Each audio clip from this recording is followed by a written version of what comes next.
તાલુકાના લામડાપુરા ગામમાં છાત્રાલય છે જે 60 વર્ષોથી એસટી સમાજના બાળકોને મફત ભણવાનું, રહેવાનું, જમવાનું, કમ્પ્યુટર ક્લાસ અને ઘણી બધી સુવિધાઓ મફત આપે છે અને તેના ટ્રસ્ટી કિરીટભાઈ 41 વર્ષથી બાળકોનું સંચાલન કરે છે। ત્યાં યુવાનો દ્વારા 180 વિદ્યાર્થીઓને નોટ પેન વિતરણ કરવામાં આવ્યું।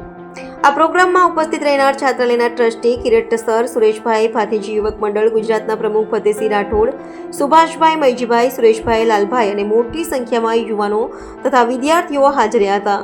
ત્યાં ભણવાની સાથે સાથે વ્યસન મુક્તિ અને મા બાપને ભૂલશો નહીં એની પણ વાત કરવામાં આવી। NN news press reporter Fatehsinh Rathod, Vaghodia. આજે સાવલી તાલુકાના લામડાપુરા ગામની અંદર એક છાત્રાલય છે। એની અંદર આજે અમે યુવાનો દ્વારા જે 2007ની અંદર અભ્યાસ કરી ચૂકેલા છાત્રાલયની અંદર આજે યુવાનો દ્વારા અહીંયા 150થી 200 બાળકો વિદ્યાર્થીઓ ભણે છે એને નોટ પેનનું કીટ આપી છે અને લામડાપુરા છાત્રાલય મિનિમમ 60 વર્ષોથી ચાલે છે અને આજના 2025ની અંદર એટલી બધી સુવિધાઓ સાથે અને ગરીબ બાળકોને અહીંયા એસટી સમાજના બાળકોને મફત રહેવા, ખાવા, જમવાની અને સ્કૂલમાં પણ મફત બધી સુવિધાઓ કમ્પ્યુટરની મળી રહે છે। ખરેખર લામડાપુરા છાત્રાલયમાં સરસ બનવાનું છે। તો અચૂક ગુજરાતના એસટી સમાજના વડીલોને વિનંતી છે કે અહીંયા તમારા બાળકો ભણવા મૂકે અને સારામાં સારું અહીંયા ભણવાનું છે। તો ખાસ મારી વિનંતી છે તેમ અહીંના ગૃહપતિ કિરીટભાઈ સાહેબ એ પણ 2 શબ્દ કહેશે।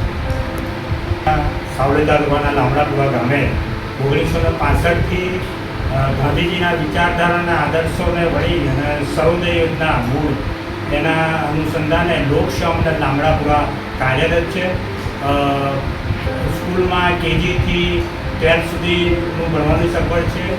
અહીંયા લોકસેવા મંડળ સંચાલિત સર્વોદય વિદ્યાર્થી ગૃહ આદિવાસી યોજના હેઠળ 1968થી ચાલે છે।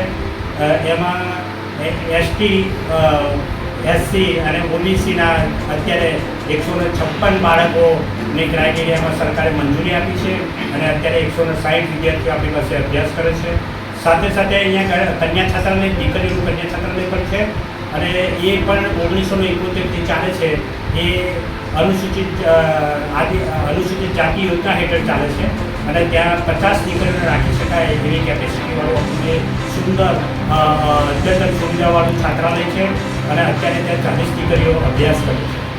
1965થી આ સંસ્થાનો મૂળ હેતુ પછાત વર્ગમાંના બાળકોના શૈક્ષણિક ઉત્થાન અર્થે ભગીરથ શક્ય એટલું એમને સારી સુવિધાઓ મળે અને સારું શિક્ષણ મળે, શિક્ષણ સાથે એમનું ઘડતર થાય, સંસ્કારો સારા મળે, એ વ્યસન મુક્તિ એ થાય। આજે અમારી સંસ્થામાં સમથિંગ 15-20 વર્ષ પહેલાં ભણી ગયેલા વિદ્યાર્થીઓ અહીંયા આવ્યા, બાળકો સાથે બેઠા, એમને એક શિક્ષણની કીટ એમને આપી, સાથે બાળકોને એ લોકો જ્યારે ભણતા હતા ત્યારે કેટલી તકલીફ હતી અને આજે કેટલી સુવિધાઓ સાથે એમને ભણવાનું અહીંયા મળે છે એનો આખો ચિતાર પ્રમુખ એમના જે ફતેસિંહભાઈ છે એમણે બાળકોને આપ્યો। એમની સાથે બીજા અગ્રગણ્ય વિદ્યાર્થીઓ, ભૂતપૂર્વ વિદ્યાર્થીઓ હતા એમણે પણ બાળકોને એમને તે સમયને આ સમયની આખી વાત કરી અને બાળકોને પ્રોત્સાહિત કર્યા કે તમે ભણશો તો જ બધું છે।